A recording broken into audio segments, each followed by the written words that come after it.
the running back dead zone, these rounds 3 through 6, maybe you extend it a little bit beyond that, even depending on the year.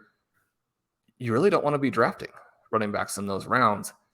Now, we've had some questions. We get all kinds of great questions from listeners, but one of them is that true for 2022? Are we looking at some guys there? How should we be looking at the dead zone? Colm, what are we starting out with? What do people want to know? What are we trying to think through here? So when we're looking at the dead zone, obviously you mentioned kind of the 3 through 6 range, and obviously it's called the dead zone because it pretty much the running backs aren't worth drafting in the nicest possible way, and then obviously they kind of kill your team come the end of the season or in the middle of the season. So the dead zone itself, we're looking at a lot of questions that come in, and thanks to everyone who does send questions in, tend to be around the fact this year that the way the values have appeared is quite flat in certain spots. For wide receiver, for example, we obviously talk a lot about trying to get an elite tight end on your roster. I think sometimes that is a way that we can kind of counteract some of the flatness element there in those kind of 3, 4, 5 round ranges. But I think when we're looking through it in total, the question really falls down to, has that changed in 2022? So I think we've talked about this a lot, where people are getting smarter at drafting, people are becoming more educated, people are reading from RotoViz, from a lot of other sources as well, and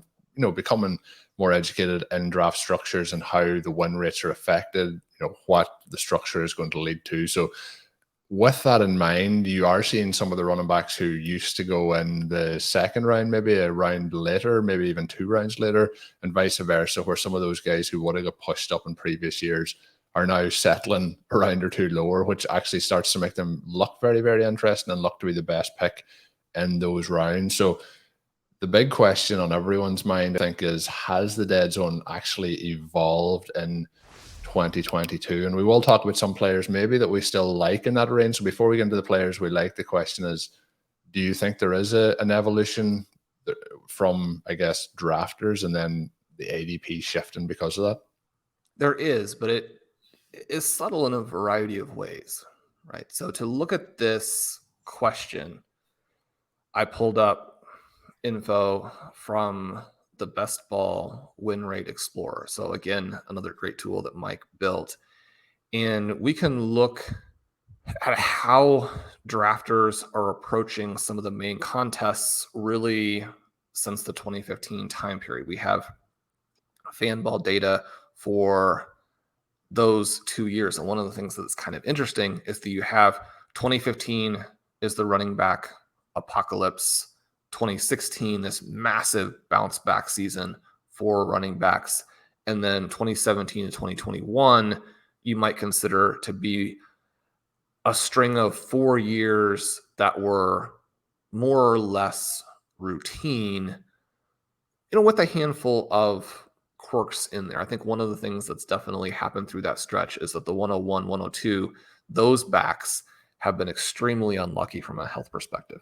And even though a lot of the top running backs have been successful and have generated seasons that are so good that the enthusiasm for drafting stars like Jonathan Taylor and Christian McCaffrey, I mean, that enthusiasm is there, and it's there for a reason. Those guys are good picks. The fact that these 101 and 102 selections haven't panned out, drafters know that that's fluky.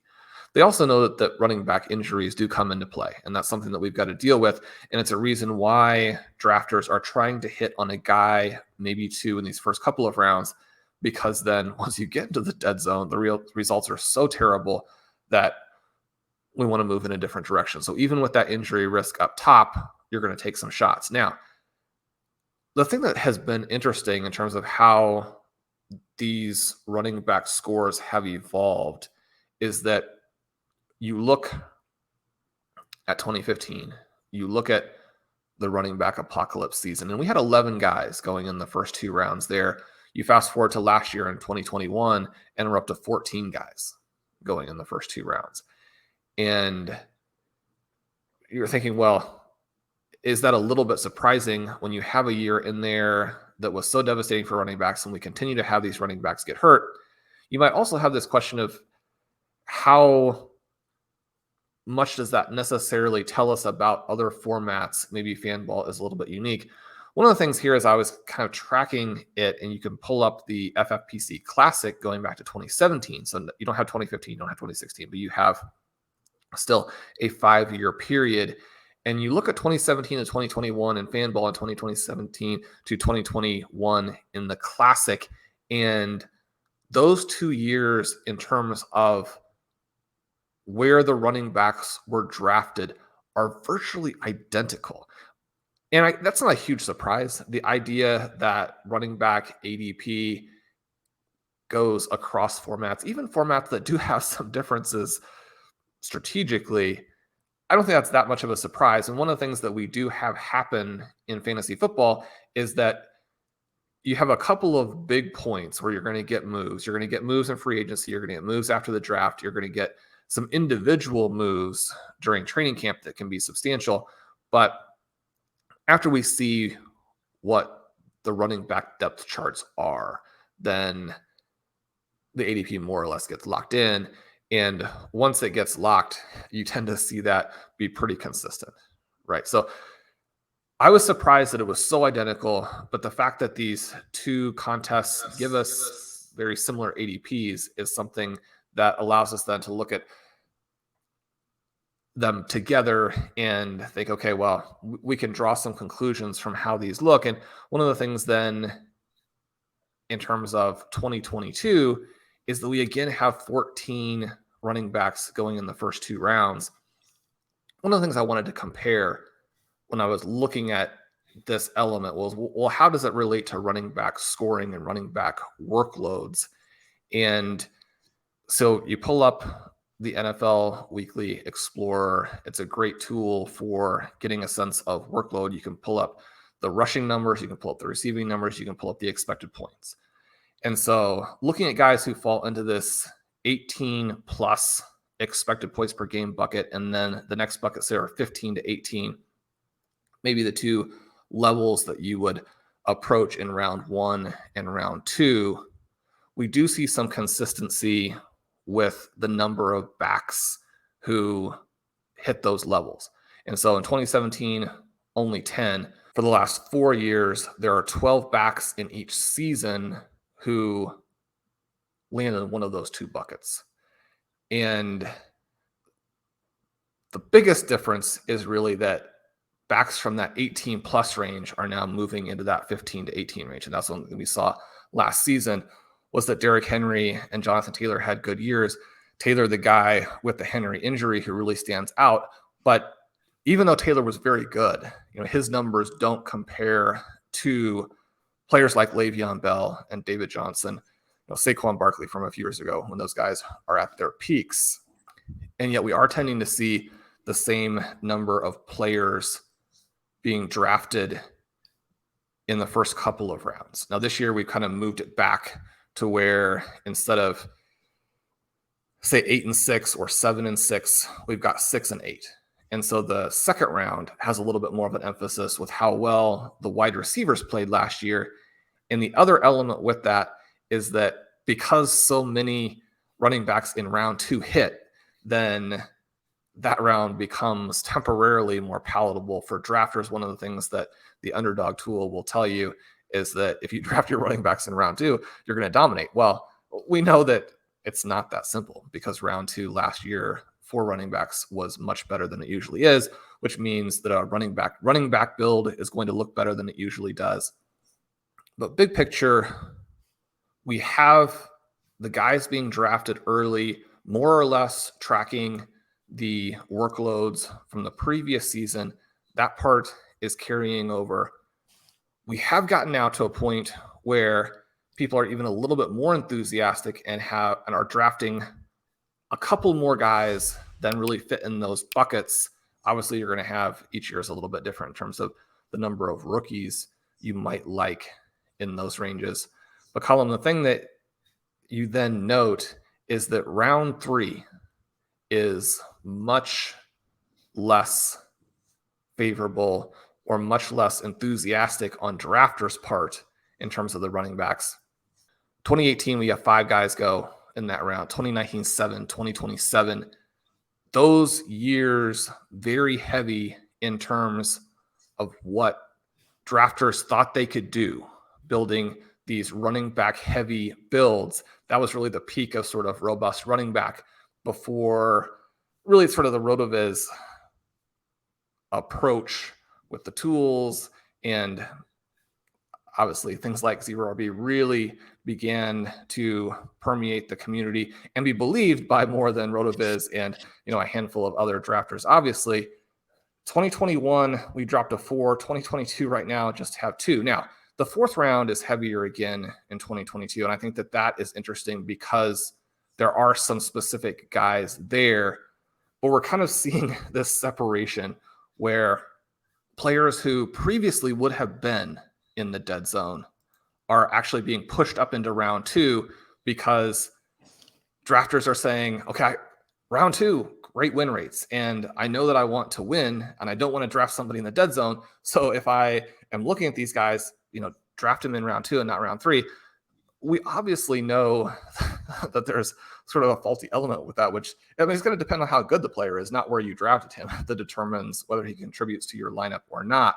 And the same thing then, where we're pushing the round 3 guys down into round 4 and making them interesting. The final kind of piece of the puzzle is then the wide receiver position and how dynamic those guys are. Obviously, when you look at the first round, you've got Cooper Kupp, Justin Jefferson, Jamar Chase. You also have a couple of tight ends. And as drafters realize the importance of elite tight ends, that's also going to push down some players at different positions. But then with the next wave maybe being less exciting, with Darren Waller, George Kittle having some real red flags, you have some room in round 2 for the running backs to go. You push those tight ends down. But then round 3 is really an interesting round for drafting wide receivers. And again, it's going to depend a little bit on your format, because in Underdog, some of these guys are going to actually go in round 2. We're looking at Tyreek Hill, Mike Evans, AJ Brown, T. Higgins, Keenan Allen, Jalen Waddle. And maybe Keenan Allen doesn't belong in there, but that round looks like a round where you can add star receivers, whereas rounds 4 and 5, that's kind of the range that gets ugly at receiver. And Colm, that's the other question that we've been getting a lot, which is, can we go to the running back position there?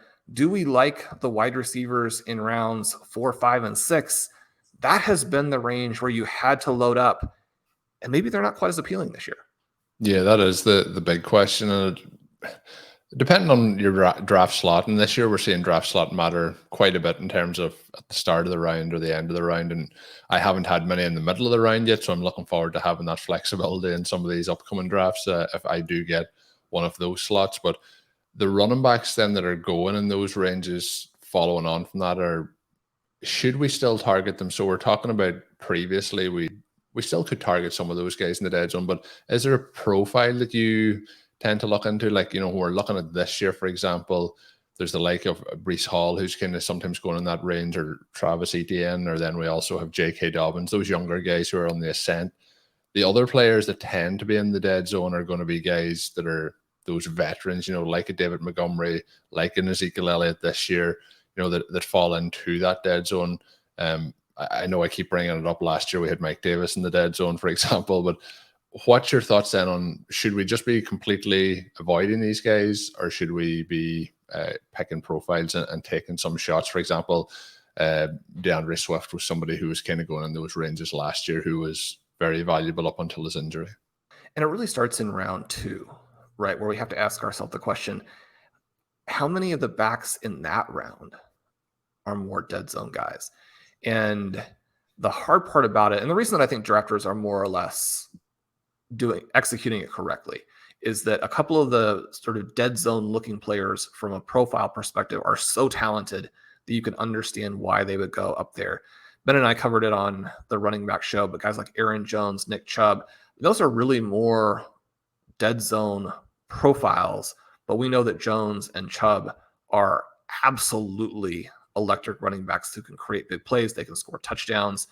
They're probably going to be in offenses that are favorable for scoring touchdowns. So we like those guys. Javonte Williams, someone who can be a breakout candidate. Leonard Fournette, and then James Conner early in round 3. You're looking at backs who do have elite workloads. Alvin Kamara may be the player who's a little bit tricky in terms of whether or not you should really consider him a dead zone back. He has a bunch of red flags, but it's Alvin Kamara. And so we have this question for guys like Dalvin Cook and Alvin Kamara is how soon do we want to give up on them? Obviously, you needed to have gotten rid of them a year or two ago in Dynasty, but there might still be another redraft year to hang on to. These first couple of rounds, because of the pricing, I think aren't that appealing. But then we go into round 3, and the question is, dead zone profile or not dead zone profile? Connor, probably dead zone, right? Even though we like him a ton. But once they try to manage his workload a little bit, you look at his age, you look at his athleticism. I mean, James Conner is not a fast NFL running back. You look at the potential for injury. So many risks there. David Montgomery, a dead zone back. Cam Akers, a dead zone back, but an interesting one because he's still a young guy. And for the same reasons that we look at players like Saquon Barkley as perhaps being undervalued, now that he actually has time to recover from that injury, as opposed to grading him on this just ridiculously fast comeback, he's an interesting guy. He's been falling throughout the offseason, which is an interesting dynamic there. Ezekiel Elliott, dead zone back. Josh Jacobs, dead zone back. Antonio Gibson, very clear dead zone back, sadly, because he's pretty talented. Elijah Mitchell, dead zone. A.J. Dillon, dead zone. Clyde Edwards-Helaire, dead zone. The players who stand All out. the running backs. Well, the players who would stand out are Breece Hall, J.K. Dobbins, and Travis Etienne. And we don't like to mention them. We mention them all the time. And every time it's with a little stop bit. mentioning them. Yeah, stop mentioning them. Because my concern would be that they're going to tick up. And once they do, their ability or their likelihood, the number of scenarios that exist for them to really crush ADP diminishes. If you can take A.J. Brown or T. Higgins in round 3 and then come back and take those guys in round 4, that's pretty exciting. If you take them instead of the wide receivers and then come back in round 4, with DJ Moore, DK Metcalf, I mean, those guys are stars, but so different in terms of what we might see from the quarterback play. That part makes it much less appealing. So the opportunity cost there does matter. I think it's a very interesting season because we do see backs across the different rounds who are appealing. And we talk a lot about take these shots and develop your exposure across leagues, not within a league. You don't want to have this robust running back approach to where you're getting all of those guys together. And then what do you do with it? I mean, some of them are still going to get hurt. They're not necessarily even going to be great flex options if they hit. You have these wide receivers who aren't good enough, even in bulk, to balance out how you started. But I do have to say that there is some appeal to, especially if you can get Taylor or McCaffrey in the first round, then there's this path where you could hit on a Saquon Barkley. There's this path where you could land a Breece Hall, a J.K. Dobbins, a Travis Etienne. I had an underdog draft the other day where Dobbins actually came back to me in round 6, but because I had used a hyper-fragile approach and had gotten great values already on Barkley and Akers and Hall, I no longer had a spot left for J.K. Dobbins in the 6th round. And so there are going to be drafts that I think it's fun to play that way. And I think that because of the specific guys who are available, it becomes more appealing than it would be in most years. And this comes back to this idea of overconfidence, right? Where I'm saying there are guys that I like and guys that I'd be willing to take and maybe even take as a group where we know that's very risky. You go into seasons and everybody's like, well, just pick players or just pick the best player available. And the response to that is, yeah, that's what we're doing by having good structural drafting is you pick the best player available. You have the best overall team. You give yourself the most upside and the least risk. You win more leagues that way. And you have the high end upside to win tournaments that way. So when I'm saying that there are some guys in the dead zone that I like, and there's some appeal to kind of stacking them together, it is with that note that once you move in that direction, it's less of a humility-based approach and it's more of an overconfidence-based approach. But there are some interesting profiles there. I guess I would just note along with that, you were asking about how the dead zone is developing. Are there some opportunities? I think that drafters have very intelligently realized that round 3 is a round that you have to get wide receivers. Because some of these guys are getting pushed down, it does pop to mind from time to time that, look, this could be 2016 all over again, right? This could be the year, and maybe especially an Underdog, where drafters are just so aware of the fact that you have to be wide receiver heavy. This could be the year that we see the reaction to the other side, where the teams who do come out are these running back heavy teams. To have that season right after the running back apocalypse was pretty interesting, but it also wasn't a huge surprise, right? You have this running back apocalypse, and then what do people do? Every year we try and chase exactly what happened in the previous season, and that year you had 4 running backs in the first, 4 running backs in the second, 4 running backs in the third. So 12 running backs across those rounds. And again, the reason that I mentioned that, you can say, well, maybe that ADP is a little bit different, but these other years tracked so closely that I give that a little bit of weight. You're talking about 12 guys through 3 rounds. Right now we have 14 guys through 2. And so when I'm thinking maybe this will be 2016 all over again, that's a possibility, but it would probably rely on specific backs hitting. We're not in an environment where there are necessarily that many stars early, and we're definitely not back to that ADP scenario where you're getting incredible values on your 3rd and 4th round running back. Yeah, so I think the kind of the key takeaway for this point in time as we talk through it is you can draft players there. There's a huge amount of risk. The Deadzone likely, when we get to 2023 and look back at data, will look very, very similar to what it looks previously. As Shawn mentioned, comparing some of the running backs taken per round data there. And there is a couple of guys that are in there that are very interesting. But for example, 2 of the guys we mentioned are J.K. Dobbins and Travis Etienne, and they were both going in that range last year, and then they both missed pretty much the entire season. So that can happen as well with the injury aspect of it. But yeah, when I've been doing some of my drafts, you mentioned some of yours there, that when you take a running back in that first round, for example, or you take a running back in this range, I find then the temptation is to pass up some of those guys that we talked about on our 0 running back targets list a couple of weeks ago, where them guys, they just seem like such values in the 10th, 11th, and 12th rounds that you're like, I just don't want to take any running backs to get here. I know there's risk involved with those guys as well, but that's the way it feels like it's playing out.